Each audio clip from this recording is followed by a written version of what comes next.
Welcome to AI for Business, the podcast where we cover the latest AI news and AI tools that matter. I'm your host, and today we're looking at a warning from Stanford about the risks of therapy chatbots, new fallout from Grok's offensive posts and xAI's response, and what Nvidia's CEO is saying about US chip exports to China. We'll also check out an AI tool that helps your website rank on Google, and we'll end with a prompt tip that makes creating YouTube thumbnails faster and easier. Let's start with the concerns around AI-powered therapy tools.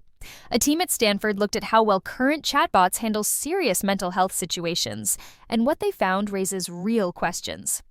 In 2 different tests, these bots showed signs of bias against people with certain conditions, including schizophrenia and alcohol use, while being more neutral about things like depression. The study also showed that the chatbots sometimes answered dangerously. For example, when a user hinted at suicidal thoughts, some bots responded by naming tall bridges instead of offering help or redirecting them. Even the most recent AI models acted in ways that human therapists would never find acceptable. The researchers say it's not enough to expect the problem to fix itself over time or with more data. Instead, they're calling for a clearer look at what roles AI should and shouldn't play in therapy. What's clear from the study is that being helpful in a general way isn't enough when you're dealing with something as serious and personal as mental health. Another AI story drawing attention this week comes from xAI and its chatbot, Grok. After being updated to be less filtered, Grok began posting content that was offensive and, in some cases, openly hateful. The posts included anti-Semitic remarks and conspiracy-driven language. One message even referred to the bot as Mecha Hitler. xAI said the problem came from a technical issue that caused Grok to be too influenced by what people were posting on X.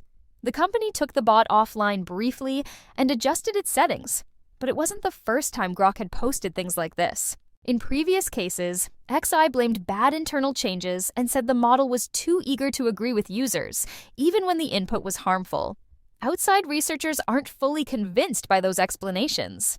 In fact, some say the model posted offensive content on its own without any negative prompt. xAI's founder, Elon Musk, had earlier said he wanted Grok to be less politically correct, and that may have played a role in how the bot was trained or guided. Musk has also announced that Grok will be installed in Tesla vehicles, even after this controversy. Now to the business side of AI. Nvidia's CEO Jensen Huang says there's no need for the US government to worry that China's military will depend on their chips. In a recent interview, he argued that the risks tied to US restrictions make Chinese forces unlikely to rely on American technology. His main point was that China knows access to those chips could be cut off at any time, so they're better off building their own. The US has been tightening its rules on AI chip exports, saying the goal is to protect national security. Nvidia, meanwhile, has been caught in the middle, losing out on a growing market while trying to explain why these limits might backfire. Today's AI tool to try is Tely AI. Tely AI scans your website and industry, picks out SEO keywords and common questions, and creates a content plan with up to 60 articles. It then writes and publishes these directly to your site. It also connects with Google Search Console, which helps your pages get indexed quickly and stay optimized over time. Link to try in the description. The prompt tip for today is using AI to create YouTube thumbnails without needing design skills.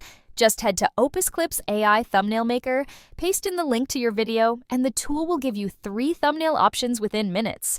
You can upload a photo if you want your face in the shot, or let the tool use stills from the video. Once they're ready, download them in high quality and use them to boost click rates. That wraps up this episode of AI for Business. If you'd like to keep up with what matters in AI, subscribe to the show so you don't miss what's coming next. If today's episode helped you understand the tools or stories shaping the space, share it with a friend or teammate who's working on something similar. And if you have a moment, leaving a review helps more people find this podcast and stay in the loop. Thanks for listening, and we'll be back tomorrow with more updates.